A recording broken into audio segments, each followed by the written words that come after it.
Kannur revenue ജില്ലാ school കലോത്സവത്തിന്റെ stage പന്തൽ കാൽനാട്ട് കർമ്മം മുനിസിപ്പൽ ഹയർ സെക്കൻഡറി സ്കൂൾ അങ്കണത്തിൽ നടന്നു. വിദ്യാഭ്യാസ ഉപഡയറക്ടർ ഷൈനി ഡി നിർവഹിച്ചു. കഴിഞ്ഞ കുറച്ച് ദിവസമായി കണ്ണൂരിൻ്റെ വിവിധ സ്കൂളുകളിൽ അതുമായി ബന്ധപ്പെട്ട നല്ല രീതിയിലുള്ള തയ്യാറെടുപ്പുകൾ നടത്തിയാണ്.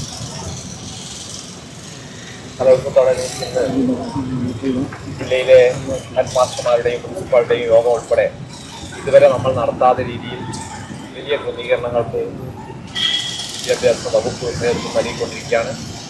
അതിൻ്റെ ഭാഗമായി പന്തലിൻ്റെ കാൽനാട്ട് കർമ്മം ഇവിടെ നടക്കുകയാണ്. തുടർന്നുള്ള ദിവസങ്ങളിൽ ചടങ്ങിൽ വിദ്യാകിരണം ജില്ലാ കോർഡിനേറ്റർ KC സുധീർ അധ്യക്ഷത വഹിച്ചു. Programme committee convener K Prakashan, ഭക്ഷണ committee convener UK Balachandran, media and publicity convener VV Ratheesh, stage and pandal convener Jeevanand SA, reception committee convener KT Sajid, KITE ജില്ലാ coordinator K Surendran, Justin Jayakumar, Shine Chandra തുടങ്ങിയവർ സന്നിഹിതരായി. പ്രിൻസിപ്പൽമാർക്കും വേണ്ടി ഒരു ക്ലാസ് എടുത്തിരുന്നു. ഈ ജില്ലാ കലാമേളയോടനുബന്ധിച്ച് കുട്ടികളും അതുപോലെ തന്നെ സ്കൂൾ അധികൃതരും ഒക്കെ ശ്രദ്ധിക്കേണ്ട കാര്യങ്ങൾ, ആരോഗ്യ സംബന്ധമായിട്ടുള്ള കാര്യങ്ങളെക്കുറിച്ച് DMOയുടെ നേതൃത്വത്തിൽ ക്ലാസ് എടുത്തു.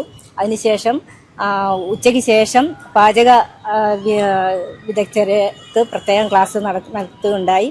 അതുപോലെ തന്നെ നാളെ കൂടുന്ന ഈ എല്ലാ സെക്രട്ടറിമാരുടെയും മീറ്റിങ്ങിലും നമ്മൾ പ്രത്യേക അജണ്ടയായിട്ട് തന്നെ ഈ കുട്ടികളുടെ ആരോഗ്യ വെച്ചിട്ടുണ്ട്.